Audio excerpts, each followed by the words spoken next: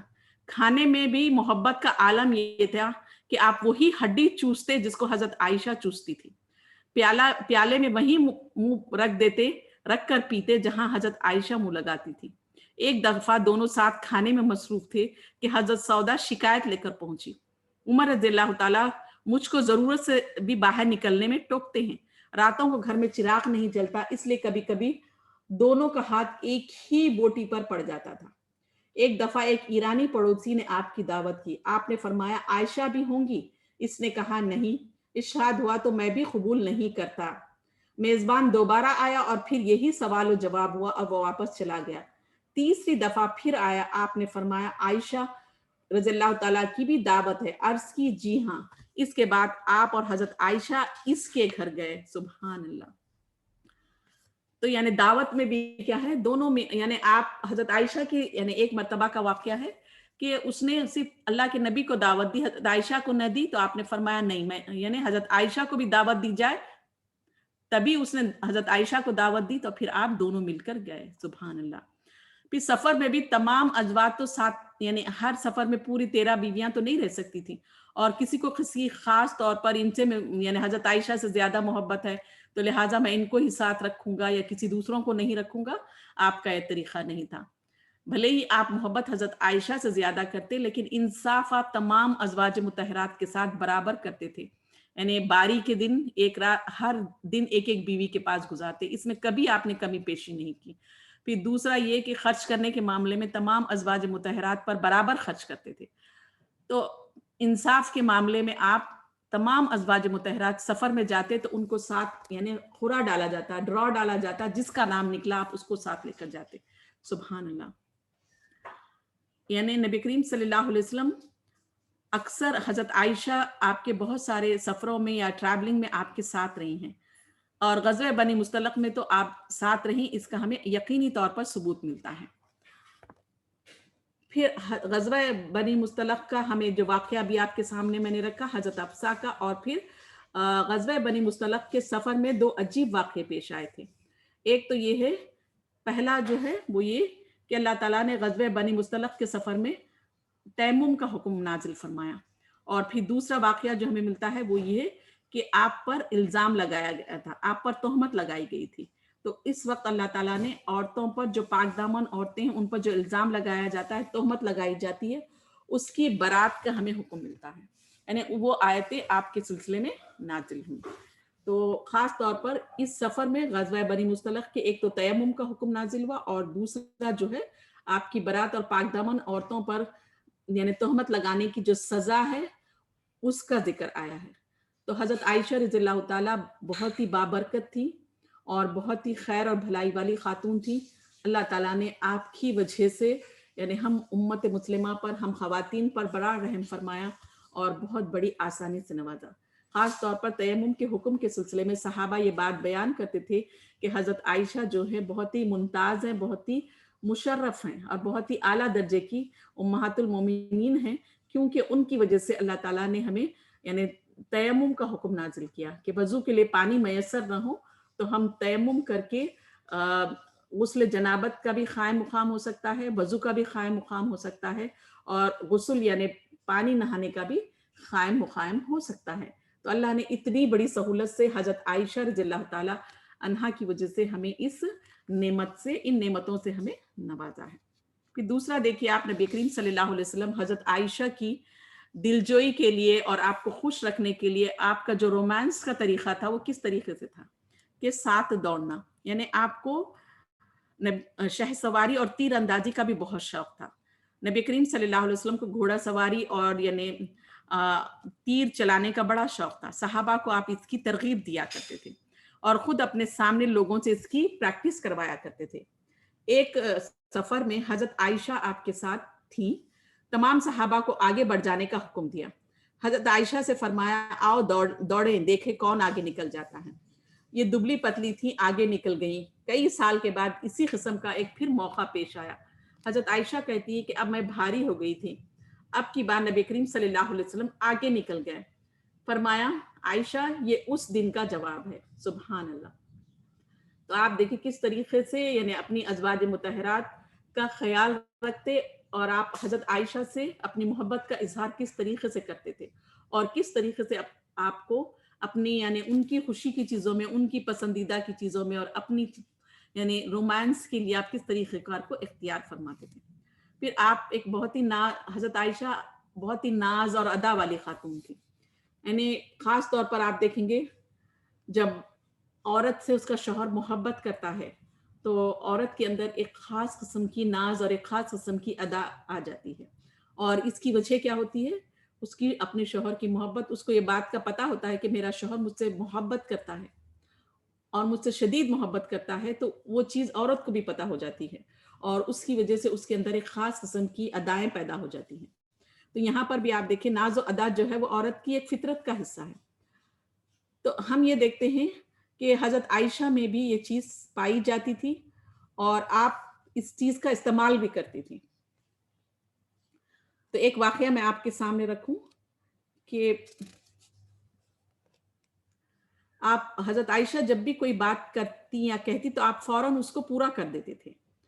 خاص طور پر آپ دیکھیں گے جو واقعات ہمیں احادیث کی کتابوں میں ملتے ہیں وہ یہ ہیں کہ یعنی ایک کوئی حکم آیا تھا جس میں بتایا آیا تھا کہ اگر کوئی عورت اپنے آپ کو نبی کریم صلی اللہ علیہ وسلم کے حوالے کر دے، یعنی مہر معاف کر کے آپ کے نکاح میں داخل ہو جائے تو جائز ہے. تو مجھے غیرت آئی کہ کیا کوئی عورت ایسا بھی کر سکتی ہے؟ یعنی آپ کو اس بات کی اجازت دی گئی تھی کہ نبی کریم صلی اللہ علیہ وسلم کے لیے کوئی عورت اپنے آپ کو پیش کر سکتی ہے اور یہ کہہ سکتی ہے اللہ کے نبی میں اپنا مہر معاف کرتی ہوں اور آپ کے نکاح میں آ جاتی ہوں. تو یہ حکم نازل ہوا تو حضرت عائشہ نے جب سنا تو آپ کو بڑی حیرت ہوئی اور کہنے لگی کیا کوئی عورت ایسا کر سکتی ہے کہ خود اپنے سے آگے بڑھ کے یعنی آپ کو پیش کر دے اپنے آپ کے لیے؟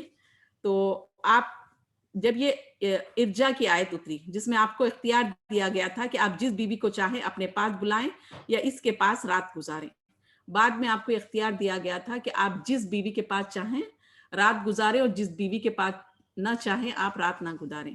لیکن اس کے باوجود بھی آپ دیکھیں گے یعنی آپ انصاف کیا کرتے تھے. تو آپ کہتی تھی دیکھا یعنی آپ چاہتی تھی کہ نبی کریم صلی اللہ علیہ وسلم آپ کے پاس ہی رات گزاریں. تو یہ جب آیت یہ یعنی حکم نازل ہوا تو آپ بڑی خوش ہوئی اور کہنے لگی کہ میں دیکھتی ہوں کہ آپ کا رب جو ہے وہ ہر خواہش کو پوری کر دیتا ہے. یعنی یہ نہیں تھا کہ صرف آپ کے پاس ہی رہیں اور کسی ازواج مطہرات کے پاس نہ جائیں، بلکہ آپ یہ کہہ رہی تھی کہ اللہ تعالیٰ نے آپ کو آپ کی جو خواہش رہتی ہے وہ اس کو بہت جلدی پورا کر دیتا ہے. اسی طرح سے آپ حضرت خدیجہ کو اکثر یاد کیا کرتے تھے، اور اس میں آپ دیکھیں گے جب آپ حضرت خدیجہ کو یاد کرتے حضرت عائشہ کے سامنے تو آپ کو بڑی تکلیف ہوتی تھی. اور آپ ایک مرتبہ کا واقعہ ہے کہ آپ کو یعنی اچھا نہیں لگتا تھا، آپ یہ سمجھتی تھی کہ نبی کریم صلی اللہ علیہ وسلم مجھ سے ہی محبت کریں، مجھ سے سب سے زیادہ مجھ سے ہی محبت کرتے. یعنی آپ کو ایک گمان تھا، ایک آپ کے اندر بولتے نا ایک شوہر کی محبت کی وجہ سے ایک قسم کا ادا آ گئی تھی، ناز آ گیا تھا، اور وہ یہ چاہتی تھی کہ آپ کے علاوہ آپ کسی اور کو ویسی محبت نہ کریں. لیکن آپ بی بی خدیجہ سے شدید محبت کرتے تھے اور اس کا ذکر اکثر آپ کیا کرتے تھے. تو حضرت عائشہ فوراً ایک مرتبہ بول اٹھی یا رسول اللہ آپ کیا گڑیا کو بار بار ذکر چھڑا کرتے ہیں، اللہ نے آپ کو اس سے اچھی بیویاں دی. آپ نے فرمایا مجھ کو اللہ نے اسی سے اولاد دی. اور پھر آپ نے فرمایا کہ نبی کریم صلی اللہ علیہ وسلم نے فرمایا کہ انہوں نے میری اس وقت مدد کی جب کسی نے میری مدد نہیں کی تھی. اور پھر آپ دیر تک حضرت خدیجہ الکبریٰ رضی اللہ تعالی عنہا کی تعریف فرماتے رہے. اور پھر آپ ایک مرتبہ یعنی کسی کے سامنے حضرت عائشہ کی تعریف فرما رہے تھے اور حضرت خدیجہ کی تعریف فرما رہے تھے، تو حضرت عائشہ سنتی رہی اور آپ کو بڑا رشک آیا اور کہا یا رسول اللہ آپ قریش کی بوڑھیوں میں سے ایک بوڑھی عورت کا جس کے ہونٹ لال تھے اور جس کو مرے ہوئے ایک زمانہ گزر چکا ہے اتنی دیر سے اتنی تعریف فرما رہے ہیں، آپ کو اس سے بہتر بیویاں اللہ نے دی. یہ سن کر نبی کریم صلی اللہ علیہ وسلم کا چہرے کا رنگ بدل گیا. پھر فرمایا یہ میری وہ بیوی تھی کہ جب لوگوں نے میرا انکار کیا تو وہ ایمان لائی، اور جب لوگ مجھے جھٹلا رہے تو اس نے میری تعریف کی، تصدیق کی، اور جب لوگ مجھے اپنی مدد سے محروم کر رہے تھے تو اس نے اپنی دولت سے میری غمخواری کی، اور اس سے اللہ تعالیٰ نے مجھے اولاد دی، روزی دی، جبکہ دوسری بیویوں سے اولاد سے مجھے محروم رکھا۔ ایک مرتبہ کا واقعہ ہے کہ حضرت عائشہ کے سر میں درد تھا۔ نبی کریم صلی اللہ علیہ وسلم کا مرض الموت شروع ہو رہا تھا۔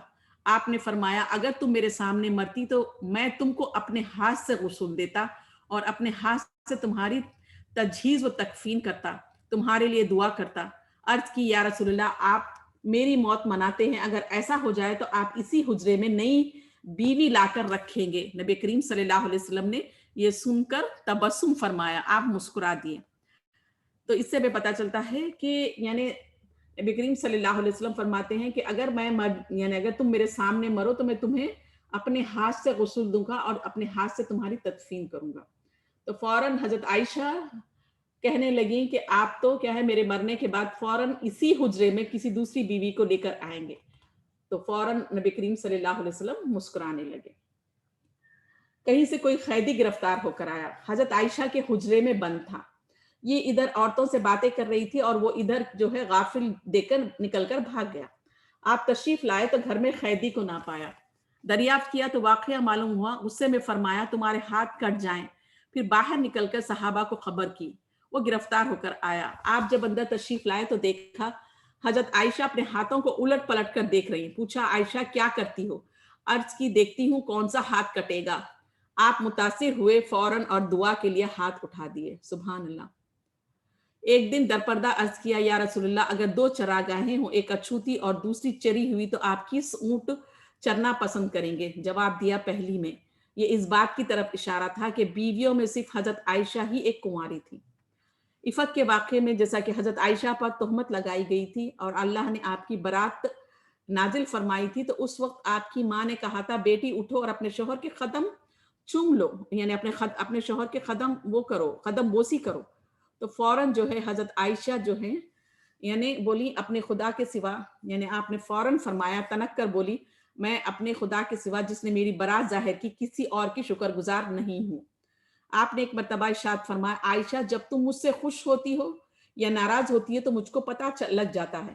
ناراض ہوتی ہے تو ابراہیم کے خدا کی قسم، اور خوش رہتی ہو تو محمد کے خدا کی قسم کھاتی ہو۔ عرض کیا یا رسول اللہ صرف زبان سے نام چھوڑ دیتی ہوں۔ سبحان اللہ۔ پھر آپ دیکھیں خدمت گزاری بھی حضرت عائشہ میں کوٹ کوٹ کر بھری تھی، یعنی گھر میں اگرچہ کہ آپ کے پاس یعنی میٹ تھی، خادمہ تھی، لیکن حضرت عائشہ آپ کا خود اپنے کام جو ہے اپنے ہاتھ سے انجام دیتی تھی۔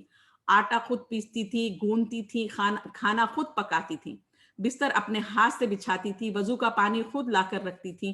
آپ قربانی کے لیے جو اونٹ بھیجتے تھے ان کے لیے خود یعنی خلاوہ بانٹتی تھی۔ نبی کریم صلی اللہ علیہ وسلم کے سر میں اپنے ہاتھ سے کنگا کرتی تھی، جس میں مبارک میں عطر مل دیتی تھی۔ آپ کے کپڑے اپنے ہاتھ سے دھوتی، سوتے وقت مسواک اور پانی سرہانے رکھتی، مسواک کو صفائی کی غرض سے دھویا کرتی تھی۔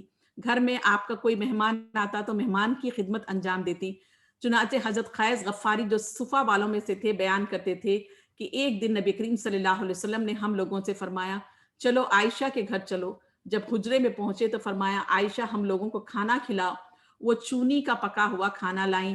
آپ نے کھانے کی کوئی اور چیز مانگی تو چوہارے کا حریرہ پیش کیا، پھر پینے کی چیز مانگی تو ایک بڑے پیالے میں دودھ حاضر کیا، اس کے بعد ایک اور چھوٹے پیالے میں پانی لائیں۔ اور دوسری چیز آپ دیکھیے یعنی شوہر جب بہت محبت کرتا ہے اور ہر چیز یعنی جس بات کا بھی اظہار کرو شوہر اس میں مدد کرتا ہے، تعاون کرتا ہے اور بیوی کی خوشی کا خیال رکھتا ہے، تو اکثر عورتوں کے اندر ایک بد دماغی آ جاتی ہے۔ اکثر خواتین شوہر کی محبت کا، اس کی خیال کا، اس کی یعنی بیوی کا خیال رکھنے کا ناجائز فائدہ اٹھاتی ہیں، اور پھر کیا ہے اس کی یعنی اس کا خیال نہیں رکھتی اور اس کی فرما برداری نہیں کرتی۔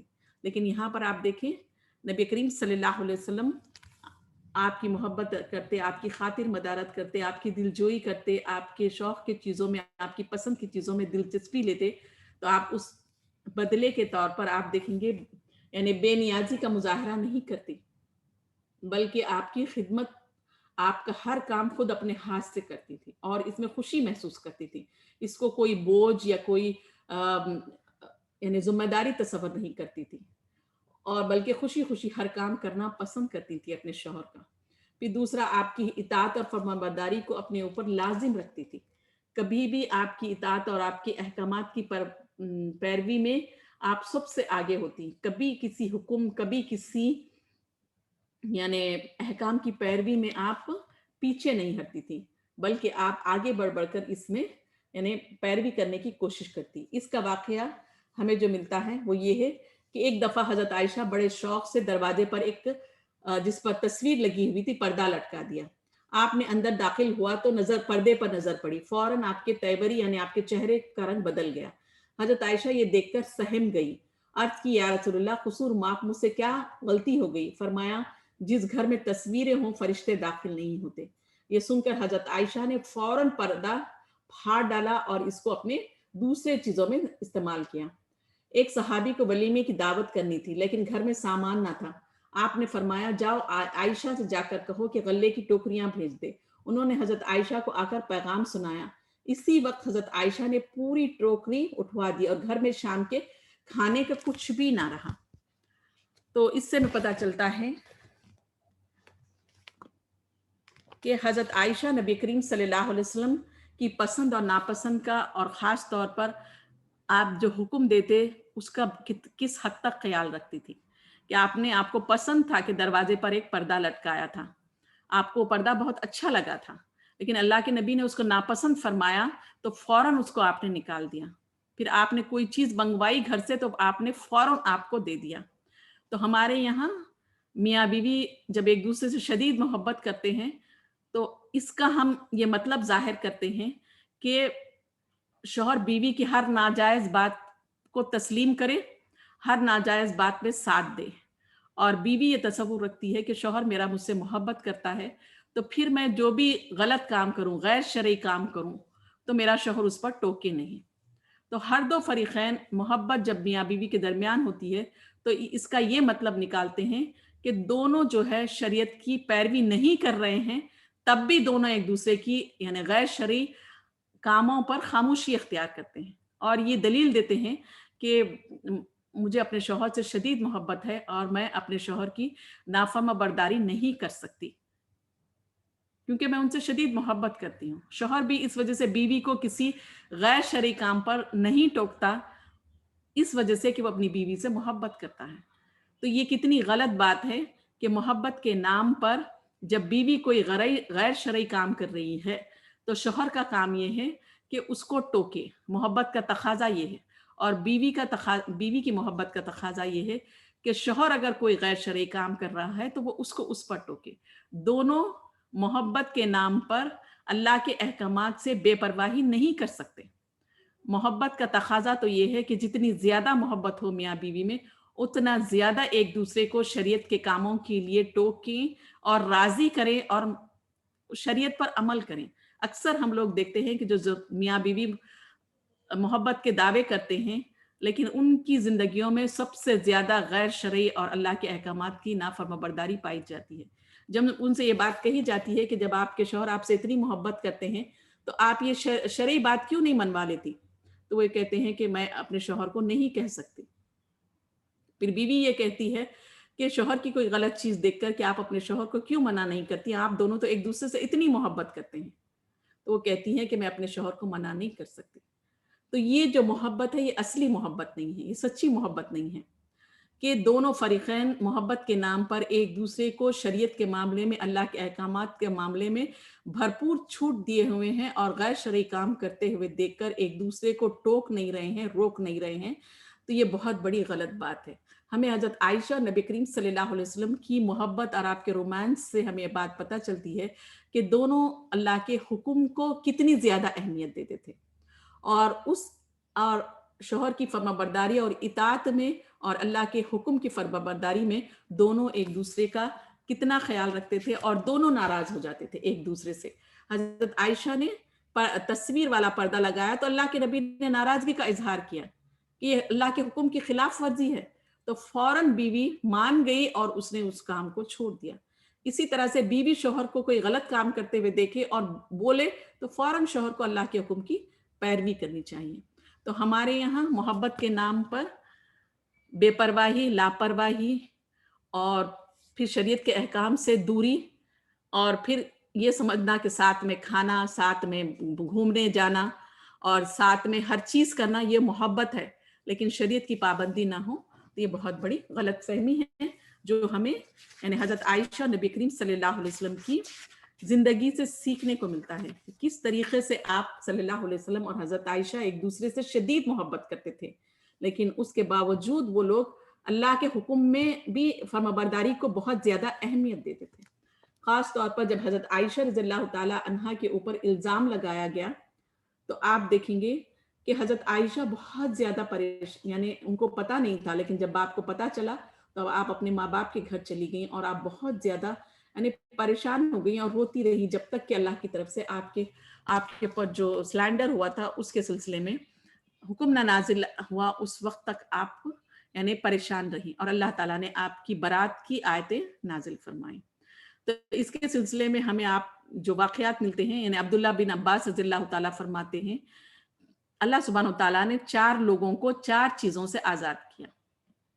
سب سے پہلی چیز یوسف علیہ السلام کو جو آزادی ملی یعنی he equated یوسف علیہ السلام through the tongue of a witness from the family of Zulaikha. یعنی یوسف علیہ السلام کی آزادی کس سے ہوئی؟ زلیخا کی فیملی سے. پھر دوسرا he equated Moses of the rumors of the Jews through the stone that took his clothes. یعنی موسیٰ علیہ السلام بہت ہی ہینڈسم آدمی تھے اور وہ کبھی بھی اس زمانے میں رواج تھا کہ لوگ کسی کے سامنے بھی پانی نہایا کرتے یا اپنے کپڑے کو کھول دیا کرتے تھے، لیکن حضرت موسیٰ جو ہے بہت شرمیلے تھے اور کبھی کسی نے آپ کے بدن کو نہیں دیکھا تھا. تو لوگوں نے بنی اسرائیلیوں نے ایک سازش کی تھی کہ آپ جس وقت نہانے کے لیے اپنے لباس کو اتار کر ایک پتھر پر رکھا اور آپ نہانے کے لیے گئے تو اس وقت وہ پتھر جو ہے آپ کا کپڑے لے کر بھاگ گیا. تو اس طریقے سے اللہ سبحانہ وتعالیٰ نے آپ کے اوپر جو الزام تھا بنی اسرائیلیوں نے لگایا تھا کہ آپ کے بدن میں کوئی نقص ہے یا آپ کے بدن پر کوئی یعنی عیب ہے جس کی وجہ سے آپ اس کو چھپاتے ہیں اور لوگوں کے سامنے نہیں نہاتے، تو یہ چیز اللہ تعالیٰ نے اپنی حکمت کے ذریعے سے کہ وہ پتھر ہی کپڑے لے کے بھاگ گیا اور اس کپڑے کو لینے کے لیے آپ اس کے پیچھے دوڑے تو لوگوں نے آپ کے بدن کو دیکھ لیا اور آپ کو برات نازل ہوئی، یعنی آپ کا جو الزام تھا وہ خارج ہو گیا. پھر اللہ تعالیٰ نے ہی اکویٹڈ مریم علیہ السلام by making the baby on her lap سے I am a slave of God. اللہ تعالیٰ نے مریم علیہ السلام کی برات جو ہے عیسیٰ علیہ السلام یعنی بچے کی زبانی سے کروائی کہ یہ میں اللہ کا نبی ہوں اور اللہ تعالیٰ نے مجھے نبی بنایا اور میں معجزے کے طور پر پیدا ہوا ہوں. پھر اللہ تعالیٰ نے حضرت عائشہ رضی اللہ تعالیٰ عنہا کی برات فرمائی اور وہ قرآن کی آیتوں کے ذریعے سے آپ پر جو الزام لگایا گیا تھا آیتیں نازل کر کے اللہ سبحانہ وتعالیٰ نے آپ کو بری فرمایا. سبحان اللہ.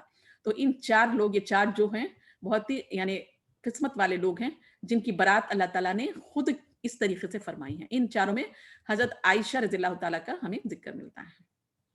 تو یہاں پر حضرت عائشہ پر جو الزام لگایا تھا اس کے سلسلے میں ہمیں جو لیسنس لینے ہیں، خاص طور پر ہماری سماج اور سوسائٹی میں آپ دیکھیں گے لوگ الزامات لگاتے ہیں، افواہیں پھیلاتے ہیں.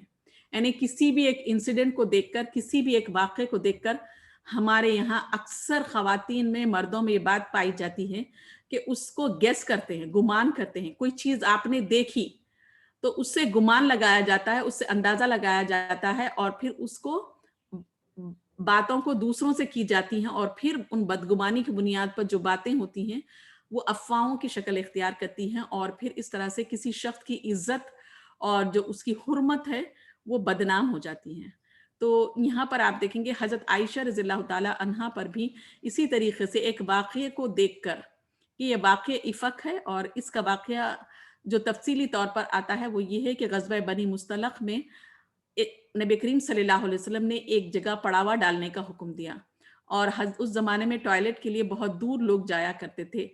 حضرت عائشہ اپنے یعنی اونٹ پر سے اتری اور قضائے حاجت کے لیے گئی تو ان کے یہاں ایک ہار تھا جو ان کا ہار کھو گیا.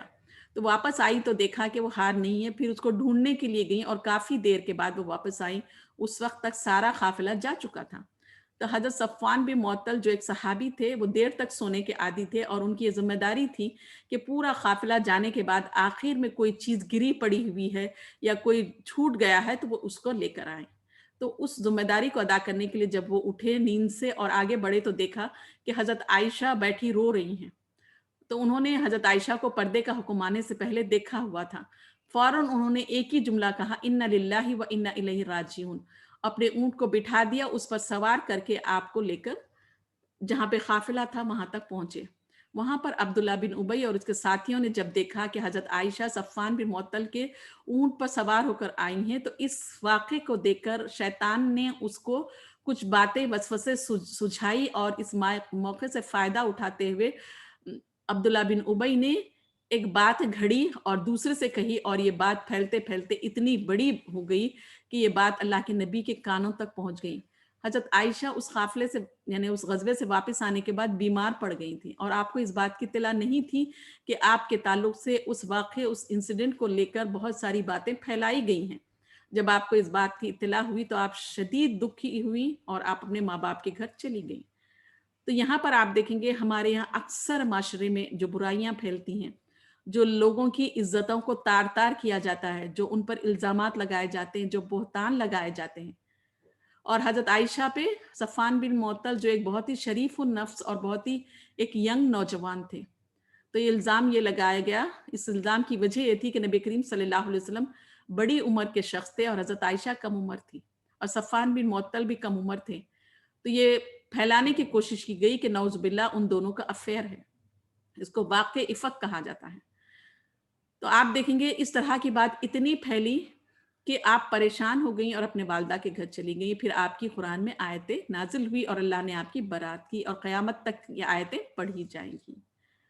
تو یہاں پر ہمارے لیے جو سیکھنے والی بات ہے وہ یہ کہ کسی بھی واقعے کو دیکھ کر اپنی طرف اپنی ذہن سے کوئی اس کا نتیجہ نکالنا اور پھر اس کو لوگوں میں پھیلانا اور اس پر مضبوطی سے قائم رہنا، یہ بہت بڑا گناہ ہے۔ اللہ تعالیٰ خود قرآن میں فرماتا ہے کہ بعض گمان جو ہیں وہ یعنی بعض بدگمانی جو ہوتی ہے یا گمان جو ہوتے ہیں وہ گناہ ہیں، اور یہی وہ گمان ہے جو کسی واقعے کو دیکھ کر کسی کے سلسلے میں غلط سوچنا اور پھر اس غلط سوچ کو الفاظ کی شکل دینا، پھر وہ افواہ بننا اور اس کو پھیلانا، ایک زبان دوسری زبان کو لے کے چلے اور اس شخص کو خود پتہ نہ ہو کہ اس کے تعلق سے کیا بہتان ترازی کی جا رہی ہے۔ یہ بہت بڑا گناہ ہے، اور اس گناہ کی سزا بھی قرآن میں آئی ہے کہ اگر کوئی شخص پاک دامن عورتوں پر الزام لگاتا ہے اور اس میں شریک ہوتا ہے تو اس کو 80 کوڑے مارے جائیں۔ سبحان اللہ۔ لیکن ہم دیکھتے ہیں کہ ہماری سماج میں لوگوں کو گرانے کے لیے ان کی ہر اچھی بات میں بھی آپ دیکھیں گے ہم بدگمانی پیدا کر لیتے ہیں، ازیوم کرتے ہیں، نہیں اس کا مطلب یہ ہوگا، یہ چیز ایسی ہوگی، انہوں نے یہ چیز ایسی ہے مگر اس کو کور کر کے ایسے بتایا ہے۔ تو اگر کوئی اچھی چیز بھی سامنے رہتی ہے تو اس کا غلط مطلب نکالا جاتا ہے، پھر وہ دوسرے شخص کو بتایا جاتا ہے، پھر دوسرا تیسرے کو، تیسرا چوتھے کو، پھر اس طرح سے اس شخص کے پیچھے یہ پوری کارستانی کی جاتی ہے اور سماج اور سوسائٹی میں انتشار پیدا کیا جاتا ہے، بہتان ترازی کی جاتی ہے، ایک شخص کی عزت کو دوسروں کی نظروں میں ذلیل کیا جاتا ہے، اس کو یعنی اس کی باتوں کو اچھالا جاتا ہے، اس کی پرائیویسی جو ہے، اس کی خانہ پرسنل لائف کی زندگیوں کی باتوں کو اچھالا جاتا ہے، پھیلایا جاتا ہے اور بدگمانیاں کی جاتی ہیں، اور اس شخص کے سلسلے میں ہر ایک کی نظر میں جو ہے اس کو کم کرنے کی کوشش کی جاتی ہے، اس کو گرانے کی کوشش کی جاتی ہے۔ تو یہ بہت بڑا گناہ ہے۔ اگر اسلامی حکومت ہوتی اور یہ چیزیں ثابت ہوتی لوگوں کی تو ان کو 80 کوڑے مارے جاتے۔ تو ہمیں اس سے سیکھنے والی چیز یہ ہے کہ برائی کو گوسپ کے ذریعے، گپ شپ کے ذریعے، خالی بہلاوے کے طور پر یا افواہ کے طور پر پھیلانے سے ہمیں سخت منع کیا گیا ہے۔ اس سلسلے میں جو ہمیں حدیث ملتی ہے وہ یہ ہے کہ نبی کریم صلی اللہ علیہ وسلم نے فرمایا، ربا has 73 types of level.